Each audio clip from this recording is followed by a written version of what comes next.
Tonight on Connecticut's news station, calling for change in the wake of a teen tragedy in New Milford. The message to state officials after a teen's death in a serious car crash. Lost and found, an emotional support dog that was stolen after a car was swiped over the weekend has been found safe. How police were able to reunite the dog and its owner. Plus, an election-turned legal mess down in Bridgeport, where things stand between the incumbent mayor of Bridgeport and his opponent suing over alleged election fraud. Now at 10, this is Fox 61, Connecticut's news station. All right, a wet start to the work week, but the rain is moving out and there are drier days ahead. Thanks for joining us for the Fox 61 News at 10. I'm Brent Harden. And I'm Samaya Hernandez. Much of Connecticut getting plenty of rain in the gauges this weekend and into the day today. Let's take a live look tonight over Hartford and Mohegan Sun. But like we said, there's good news on the horizon. Yeah, meteorologist Ryan Breton is here with the first check of the forecast as we roll into the first official week of fall. And it feels like it, Ryan. Yeah, Brent and Samaya, it's a chilly rain that we've had the last couple of days, but the good news is the steady rain is starting to dwindle down and taper off. We still, though, have some light to moderate rain, mainly in northeast Connecticut right now, right around Ashford into the Quiet Corner. Some steady rain from Storrs over to Eastford and even back into Willington. Some light rain falling right now, but that's really the steadiest of it. Elsewhere, we have some mist, drizzle, and a few lighter showers, but it is cool out there. 57 in Hartford, 60 in New Haven right now. We're down to 54 degrees in Torrington. As we go through the night, it remains cloudy and damp with a few showers, some areas of mist and drizzle. And I think tomorrow morning will be pretty damp as well, but we won't have the widespread steady rain and downpours like we saw this morning. As we get into the afternoon, some drier air will begin moving in. It will remain rather cloudy, but there will be some breaks of sun here and there. So a drier afternoon, a better afternoon with temperatures in most spots that make it into the low 60s tomorrow. But you may need the rain jacket or the umbrella first thing with some mist, drizzle, and a few showers out there. It will also be breezy tomorrow with the storm system to our south and high pressure building down from the north. So a chilly wind, high temperatures tomorrow only in the low 60s. But the sun does return, and with it comes a warm up. We'll talk all about it ahead. All right, Ryan, thank you. Well, right now, friends and family are remembering the New Milford teen who died in a three-car crash last week. Police identified 17-year-old Julio Gomez as the person who died. Students at New Milford High School held a vigil in honor of him tonight. And meanwhile, officials and community members are calling for more to be done to make that notoriously dangerous stretch of roadway safer. Fox 61's DeAndrea Turner explains. As the memorial here on Route 7 grows for Julio Gomez, I spoke with a man today who witnessed the aftermath of the car crash. He and local officials are now calling for a change to make this road safer. It's tragic. Just moments after it happened, Elliot Murphy was on the scene of the crash that killed 17-year-old Julio Gomez and left two others in the hospital. One person is stable while the other is listed in critical condition.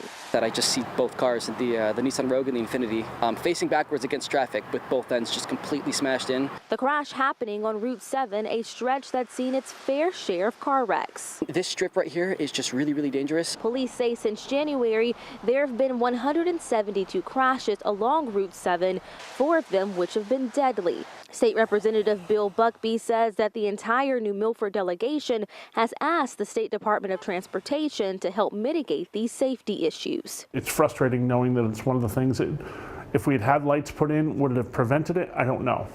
But it would have helped. And that's where we get stuck with our hands tied, going, we're doing all that we can. New Milford Mayor Pete Bass says with the recent tragedy, there needs to be a renewed joint effort to make Route 7 safer. One of the things that we can come out of this is really addressing the issue that's happening with the, with the road itself, the speeding, and looking at traffic calming measures. Now, the Department of Transportation did tell us that they are reviewing potential studies for this road and remaining in communication with town officials on how to make roads here in New Milford safe. In New Milford, DeAndrea Turner, Fox 61, Connecticut's news station. All right, DeAndrea, thank you. New tonight, we are learning new details about the man accused of pistol whipping another person in West Hartford Center earlier this month. Court records confirm that man, Edwin Frankie, is also charged in a deadly shooting in Hartford. Police accused Frankie in that incident in a parking lot in West Hartford Center. A few days later, he was taken into custody at Los Angeles International Airport. The FBI, Homeland Security, and the LAPD all involved in taking him into custody out west. Now, back in 2020, 19-year-old Junie Lara Velasquez was shot while behind the wheel of a vehicle that crashed into a Subway restaurant on Boulevard close to the Hartford-West Hartford town line. Frankie is charged with accessory to and conspiracy to commit murder in that case. A man convicted of murder in Hartford has been sentenced to 50 years in prison. Joseph Thorpe was found guilty for killing Roberto Vargas in 2019. Police say Thorpe admitted to selling drugs to Vargas and then shot Vargas in the back as he ran away. The gun used by Thorpe was found by police. Was not found by police, I should say. And a man accused of breaking into a building has been taken into custody in East Haven by police. Police say John Krasuski stole items from a building on Bradley Street on Sunday. Officers tried to stop him from leaving that scene in a stolen car, but he got away. Police eventually found him and arrested him. Police say he stole around $20,000 worth of items from the building. He also had several outstanding warrants and is expected to be charged for that stolen car as well. North Haven police have arrested a 19-year-old man for allegedly committing multiple burglaries in the city. Police say Colin Howard was involved in 8 burglaries since the beginning of the year. Howard is accused of being part of a burglary crew that committed crimes throughout the state. They allegedly burglarized local businesses, targeting ATMs, safes, cash registers, and other merchandise.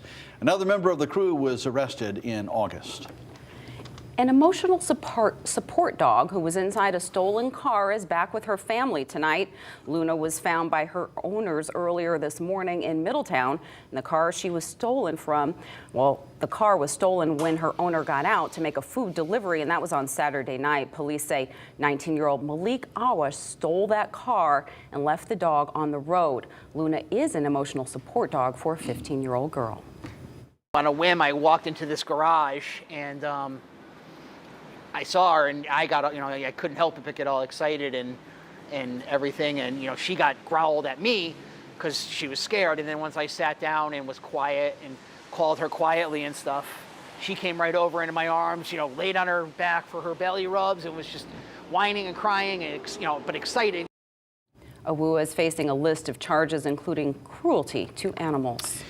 The city leaders are speaking out after a bomb threat was made toward the New Haven Pride Center over the weekend. The threat was sent via email. The city says the threat occurred when the New Haven Pride Block Party was scheduled to take place as part of New Haven's annual Pride Festival. The party was postponed due to the rain, but the threat is not being ignored. I think regardless of whenever you get something like this, it shakes you a little bit. It reminds you that LGBTQ people are under attack across our entire country. There's a rise in LGBTQ. The Pride Center says they'll be doubling down on visibility and pride. In a joint statement, the mayor of New Haven and the executive director of the Pride Center says this act only deepens their resolve to be a city that embraces all individuals, regardless of sexual orientation or gender identity. The state legislature will gavel in for a special session tomorrow, and there are calls to add to what lawmakers are planning to take up. Yeah, today's state corrections unions urge legislators to add staff safety concerns to the special session agenda, saying they need help now. The corrections unions say violence is rising, adding that the past 3 months there have been 5 incidents of serious assault by inmates, with 4 staff seriously injured, and officers want these issues added to the special session agenda. 2 of my co-workers were stabbed by an inmate while he's being taken to recreation. One was stabbed in the neck, narrowly missing his jugular. The other was stabbed in the chest. I am meeting with the union. They submitted a plan for staffing. We reviewed it, and we need to sit down.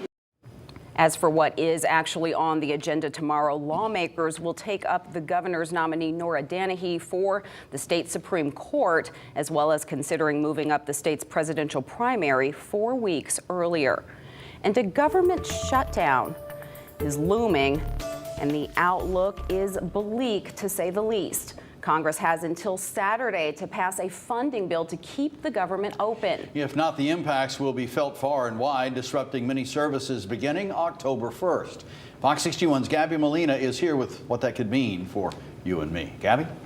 Brent and Samaya, some effects are going to be immediate, while others could take much longer. Again, they have until this Saturday to meet that deadline. The clock is ticking for Congress to avoid a government shutdown. If Congress does not act to fund the government beyond October 1st, then there will be a shutdown. With the deadline only days away, federal workers are bracing for the impacts. Under a shutdown, federal agencies have to stop all non-essential work. You can see over 100,000 furloughed federal workers, again, viewed as non-essential by the federal government. For everyone else, that could mean delays to some services, such as firearms permits or passports. Those who are considered essential employees still have to work, but would not receive pay. And their pay is totally up in the air, while they're working in terms of whether or not the mid-month pay period in October will actually happen or not. That includes air traffic controllers, federal law enforcement officers, and the military. Representative Joe Courtney represents the 2nd District, which includes Groton and New London, which have a large military population. Groton Submarine Base is the largest military installation in New England. It's about 9,000 sailors and officers, all their dependents as well, that live in that part of the state. But there's a lot of civilian DoD employees that make that base go. All of whom could be impacted by a shutdown.